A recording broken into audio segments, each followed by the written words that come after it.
Good morning, citrus fans. This is Tom McClendon, and it is June 28, 2024. I'm standing at my rental property in Greene County, Georgia. You see some clouds behind me. It looks like it might rain. We're all praying for rain here. It's been close to a month before we've had anything measurable. So we are really hoping and praying for some rain today, and hope it will.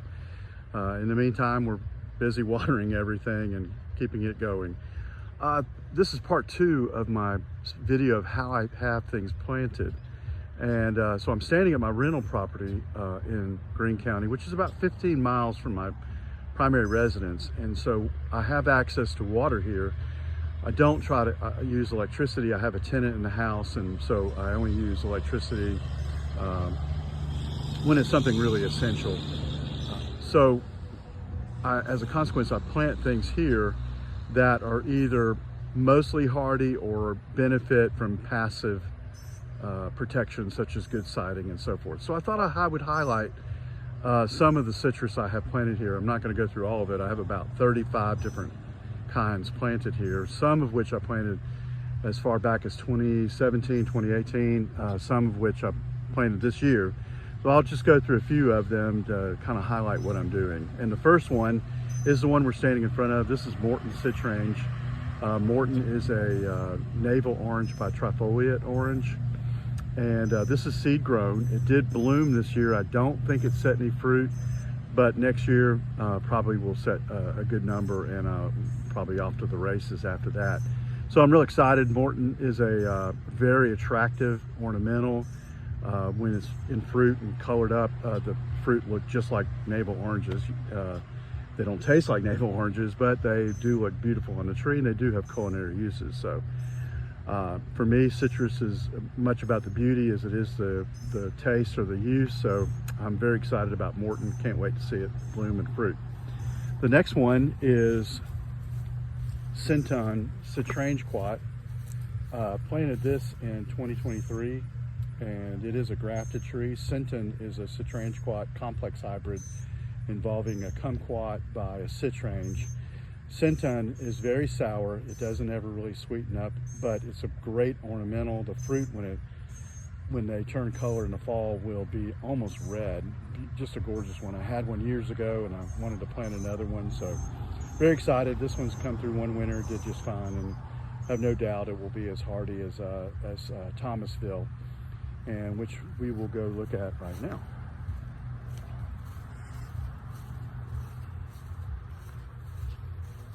This is Thomasville. It is seed grown. I grew it from a seed I collected from the very old plant at the Coastal Georgia Botanical Gardens in Savannah. They're very precocious. They'll bloom and fruit in about 4 years from seed. Doesn't take long. Of course, you can always get a grafted one, and they'll just almost bloom themselves to death. But they're so reliable. Such a great all-purpose citrus. One thing worth noting, at least on a seedling tree, I tried for a long time to prune it and make it a little more beautiful. I wouldn't ever put that appellation on Thomasville, but I tried and tried. However, like a lot of seedling trifoliate hybrids, it just wants to put out shoots from the base. And you can see it does that over and over again. Finally, I just gave up and just letting it do its thing. However, I think it's pretty attractive. I've managed to, give it a little bit of a look, and I think it looks pretty good. The next one is US 119. US 119 is another complex hybrid. This one involving a citrumelo, which is a trifoliate by grapefruit, crossed with a sweet orange.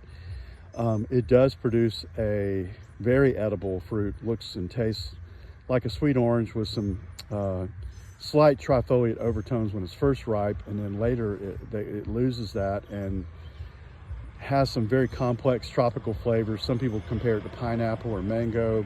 Very delicious. It's a great fruit. This one I planted in 2023, doing great.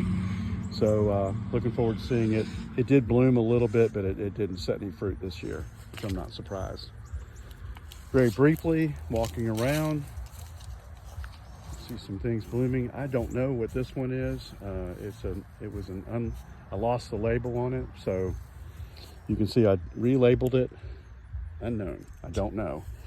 I thought maybe it was Thomasville, but it's not.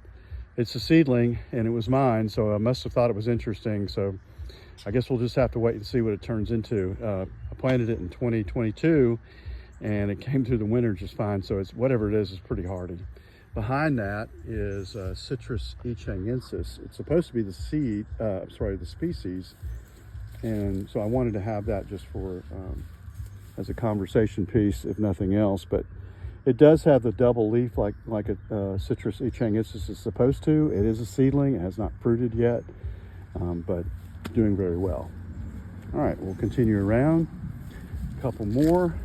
This is Prague Satsuma, and Prague is very hardy, completely hardy. I got 2 fruit off of it last year. This year it bloomed and bloomed and bloomed, didn't set a single fruit, and I'm told that's not unusual. So we'll see what's going on. It's not the most attractive citrus in the world, but this one looks pretty good, all things considered, and I'm real happy with it so far.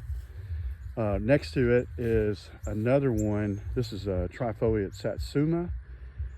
It's probably not a chimera like Prague. It's probably just a hybrid involving probably Satsuma by trifoliate orange. It does produce a fairly large mandarin-like fruit, pretty sour. It did fruit last year for the first time, and I wasn't real impressed with the flavor, but nevertheless, I think it's a great little plant, and of course I'm going to keep it. And next to it, coming over here, we'll take a look at Carolina lime. Carolina lime is probably a citrandarin crossed back with clementine. It came from Europe. Has this unusual tendency to leaf curl. Some of this is probably due to being dry, but it seems to do it anyway. I don't really know why, but it seems to do it more to leaves that are exposed to the sun. You can see the leaves that are a little more shaded don't tend to do that as much.